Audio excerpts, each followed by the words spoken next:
সুতরাং সুপিরিয়র দায় হচ্ছে শেখ হাসিনার, আসাদুজ্জামান খান কামালের, আইজিপির এবং তারপরে পুলিশের রংপুরের যারা ঊর্ধ্বতন কর্তা ছিলেন তাদের ব্যাপারে ঊর্ধ্বতন দায় এখানে এই মামলাতে পাওয়া গিয়েছে এবং তাদের ব্যাপারে চার্জশিট দাখিল করা হয়েছে। বাকি বিচার প্রক্রিয়া কতটা দ্রুত এগোবে এটা আদালত নির্ধারণ করবেন। সুতরাং এই বিষয়ে আমরা কমেন্ট করতে চাই না।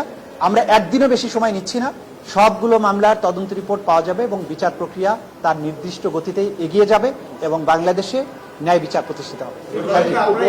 পরে বিচারের জন্য যে স্বাভাবিক কার্যক্রম সেটা গৃহীত হবে। যদি সকল আসামি গ্রেপ্তার করা না যায় তাহলে পলাতক আসামিদের ব্যাপারে স্টেট ডিফেন্স লয়ার নিয়োগ করার জন্য আদালত আদেশ দিতে পারেন এবং তার মাধ্যমেই আনুষ্ঠানিক বিচারের যাত্রা শুরু হয়ে যাবে।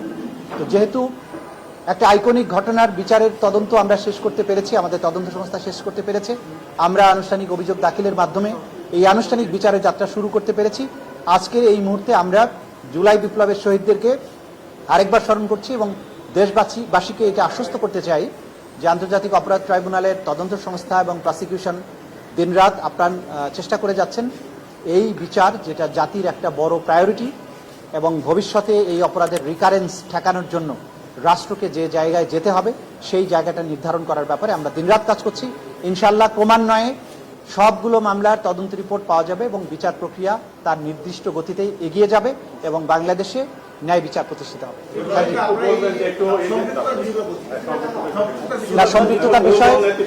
সম্পৃক্ততার বিষয়গুলো ডিটেইল আমরা মিডিয়ার সামনে বলতে চাই না। আদালতে যেটা উপস্থাপন করা হয়েছে আপনারা জেনেছেন, সেভাবে আপনারা রিপোর্ট করবেন।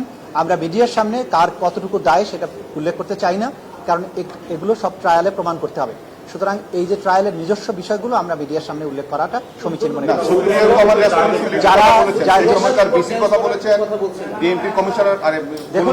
আমরা আমাদের এই আপনারা সবাই জানেন যে মানবতা বিরোধী অপরাধ সংগঠিত হয়েছে, মূল দায়টা হচ্ছে আইন শৃঙ্খলা রক্ষাকারী বাহিনীর এবং সেখানে পুলিশের যারা ঊর্ধ্বতন কর্মকর্তারা ছিলেন।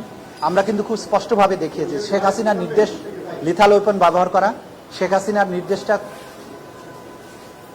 গিয়েছে প্রথমে স্বরাষ্ট্রমন্ত্রীর কাছে, স্বরাষ্ট্রমন্ত্রীর কাছ থেকে পুলিশের আইজিপির মাধ্যমে পুলিশের সমস্ত কমান্ডের অধস্তন যত কমান্ড আছে তাদের কাছে গিয়েছে। সেখানে বলা হয়েছে প্রাণঘাতী অস্ত্র বা লিথাল ওয়েপন ব্যবহার করে ছাত্রদেরকে হত্যা করার জন্য। সেই নির্দেশের ধারাবাহিকতায় রংপুরে অপরাধটা সংগঠিত হয়েছে। সুতরাং সুপিরিয়র দায় হচ্ছে শেখ হাসিনার, আসাদুজ্জামান খান কামালের, আইজিপির এবং তারপরে পুলিশের রংপুরের যারা ঊর্ধ্বতন কর্তা ছিলেন তাদের ব্যাপারে ঊর্ধ্বতন দায় এখানে এই মামলাতে পাওয়া গিয়েছে এবং তাদের ব্যাপারে চার্জশিট দাখিল করা হয়েছে এবং পাশাপাশি অক্সিলিয়ারি ফোর্স হিসেবে আওয়ামী লীগ, যুবলীগ এবং বিশ্ববিদ্যালয়ের ভিসি সহ বিশ্ববিদ্যালয়ের প্রশাসন এই ছাত্রদের আন্দোলন দমনের ব্যাপারে পুলিশকে কিন্তু সরাসরি নির্দেশনাও দিয়েছে।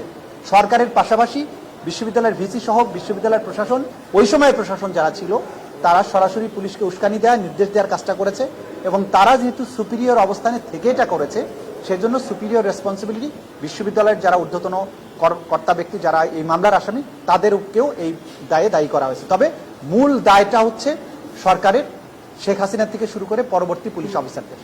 Thank you.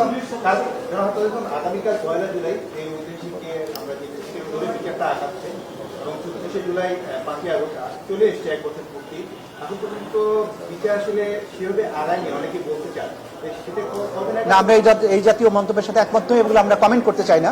বিচারের জন্য যতটুকু সময় প্রয়োজন বিচারের সেই গতিতে আগাচ্ছে এবং এইটাকে দ্রুততম সময়ের মধ্যে নিষ্পত্তি করা এবং পাশাপাশি ন্যায় বিচারের সকল স্ট্যান্ডার্ড মেনটেন করা, এই দুটোকে মেনটেন করে আমরা চলছি। তাতে কয়দিন সময় লাগছে সেটা নিয়ে আমাদের ওয়ারিড হওয়ার কোনো কারণ নেই, কারণ বিচারকে ন্যায় বিচারের মাধ্যমে সমাপ্ত করতে হবে। সেজন্য আমি তাড়াহুড়ো করে মোবাইল কোর্টের মতো মামলা বিচার শেষ করা এখানে সম্ভব নয়।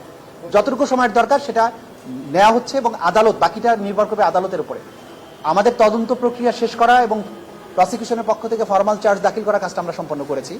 বাকি বিচার প্রক্রিয়া কতটা দ্রুত এগোবে এটা আদালত নির্ধারণ করবেন।